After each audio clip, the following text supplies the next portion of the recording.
मुखिया में ठाड़ बा सजनवा हो हमर बेच के गहनवा। मुखिया में ठाड़ बा सजनवा हो हमर बेच के गहनवा। बेच के गहनवा हमर बेच के गहनवा। बेच के गहनवा हमर बेच के गहनवा। मुखिया में ठाड़ बा सजनवा हो हमर बेच के गहनवा। मुखिया में ठाड़ बा सजनवा हो हमर बेच के गहनवा। पहली बार जीतिया त मंदिर बनवैब। पहली बार जीतिया त मंदिर बनवैब। मंदिर बनवैब हो मंदिर बनवैब। मुखिया में ठाड़ बा सजनवा हो हमर बेच के गहनवा। मुखिया में ठाड़ बा सजनवा हो हमर बेच के गहनवा। दूसरी बार जीतिया त टाइल्स लगवैब। दूसरी बार जीतिया त टाइल्स लगवैब। टाइल्स लगवैब हो मार्बल लगवैब। मुखिया में ठाड़ बा सजनवा हो हमर बेच के गहनवा। मुखिया में ठाड़ बा सजनवा हो हमर बेच के गहनवा।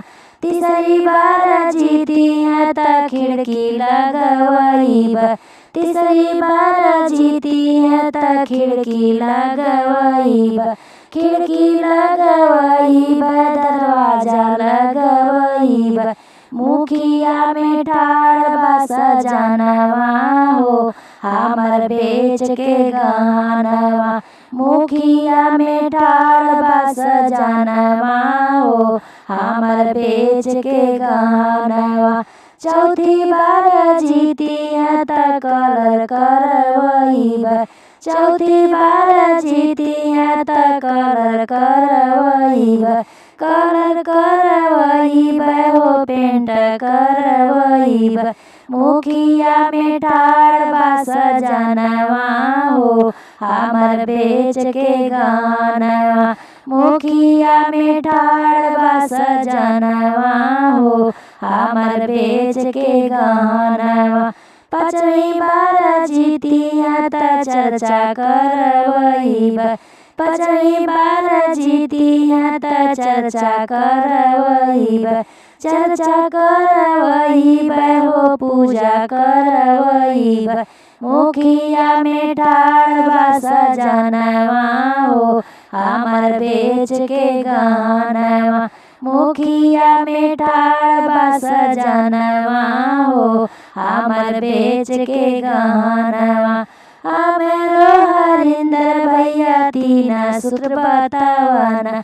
पहिला में दया मैया दूसरा में चर्चा तीसरा में नमः शिवाय प्रणामवा हो हमर बेच के गहनवा। मुखिया में ठाड़ बा सजनवा हो हमर बेच के गहनवा। मुखिया में ठाड़ बा सजनवा हो हमर बेच के गहनवा। अगर आपको हमारा गाना अच्छा लगे तो हमारे चैनल को लाइक, शेयर एंड सब्सक्राइब जरूर करें और बेल आइकन प्रेस करें जिससे कि हमारे गाने का नोटिफिकेशन आपको सबसे पहले मिल